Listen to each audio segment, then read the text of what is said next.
آج چادریں بھی چڑھتی ہیں، بکرے بھی نیازیں دی جاتی ہیں اور انبار لگا دیے جاتے ہیں۔ تمہاری مشکلیں حل کرنے والے؟ کہاں ہیں تمہارے بیٹے دینے والے؟ کہاں ہیں تمہیں بیٹیاں دینے والے؟ کہاں ہیں تمہارے بیڑے پار لگانے والے؟ کہاں ہیں تمہاری مشکلیں حل کرنے والے؟ مختار کل جنہیں کہتے تھے، غوث جنہیں کہتے تھے، قوتوں طاقتوں والے سمجھتے تھے، کہاں ہیں؟ این شرکاؤکم، تمہارے شریک کہاں ہیں؟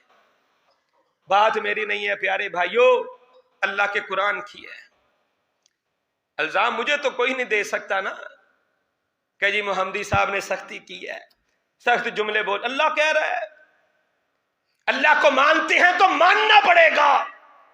یہ سخت جملے ان کے لیے ہیں جو اللہ کے شریک بناتے ہیں، اور جملے میرے نہیں اللہ کے ہیں۔ تو اپنی ذات میں شرک پسند نہیں کرتا، اپنا شریک پسند نہیں کرتا، اللہ اپنا شریک کیسے پسند کرے؟ تیرے گھر میں کوئی شراکت داری کرنے کی کوشش کرے، تو اپنے گھر والوں کے ساتھ شراکت داری پسند نہیں کرتا، اللہ کیسے شریک پسند کرے گا؟ جو اللہ ہے ہی قل هو اللہ احد ہے، جو ہے ہی احد، اکیلا تنے تنہا ہے، وحدہ لا شریک ہے، وہ اپنا شریک کیسے پسند کرے گا؟ نظریں نیازیں ساری اللہ کے لیے ہیں، یاد رکھیں غیر اللہ کے لیے نظریں نیازیں شب شرک کے الفاظ ہیں، شرکیہ کلمات ہیں، شرکیہ عبادات اور معاملات ہیں۔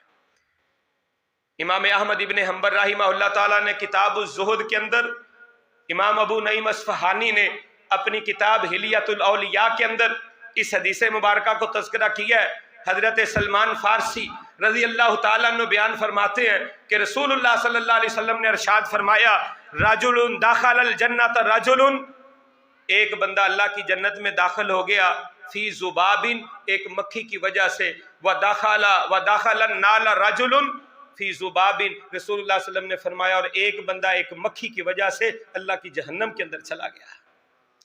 صحابہ نے کہا اللہ کے پیارے نبی ایک مکھی کی وجہ سے ایک بندہ جنت میں ایک جہنم میں، بات سمجھ نہیں آئی۔ کائنات کے امام جناب محمد الرسول اللہ صلی اللہ علیہ وسلم نے ارشاد فرمایا، پہلی امتوں میں دو دوست کہیں پہ سفر کر رہے تھے، چلتے چلتے ایک بستی کے پاس سے گزرے، وہاں پہ ایک معبد خانہ تھا، عبادت خانہ تھا، ان کا دستور تھا، طریقہ تھا کہ یہاں سے اس وقت تک کوئی بندہ نہیں گزر سکتا جب تک اس معبد خانے کے اوپر، اس بت کے اوپر جس کی ہم عبادت کرتے ہیں، کوئی نہ کوئی چڑھاوا نہ چڑھایا جائے، اس وقت تک ہم آگے کسی کو نہیں گزرنے دیں گے۔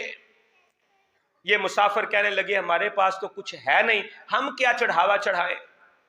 وہ مجاور کہنے لگے اگر کچھ نہیں ایک مکھی مارو، مکھی اس کی نظر کر دو، مکھی کا چڑھاوا چڑھا دو، آگے جانے دیں گے، نجات مل جائے گی، اگر نہیں چڑھاؤ گے آگے نہیں جانے دیں گے۔ ایک نے مکھی ماری، چڑھاوا چڑھا دیا، آگے گزر گیا۔ رسول اللہ صلی اللہ علیہ وسلم نے فرمایا، دوسرے نے کہا نہیں یہ مکھی بھی میرے رب کی مخلوق ہے، میں غیر اللہ کی نظر نہیں چڑھاؤں گا۔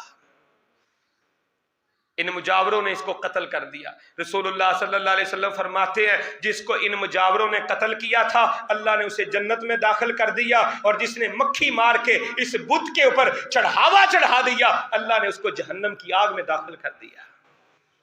ایک مکھی کا چڑھاوا چڑھانے کی وجہ سے غیر اللہ کے لیے جہنم کا ایندھن بن گیا۔ آج چادریں بھی چڑھتی ہیں، بکرے بھی نیازیں دی جاتی ہیں اور انبار لگا دیے جاتے ہیں، اور کیا کہتے ہیں ہم شرک کرنے والے نہیں ہیں۔ اللہ کا قرآن کہہ رہا ہے کل قیامت کا دن ہوگا، مالک کائنات خالق ارض و سما کے دربار کے اندر جب یہ لوگ جائیں گے نا، ثم لم تکن فتنتہم، انہیں کہا جائے گا ان کے فتنہ آزمائش کے بارے میں، کہیں گے الا ان قالوا، یہ کہ کہیں گے واللہ ربنا ما کننا مشرکین، ہم تو شرک کرتے ہی نہیں تھے۔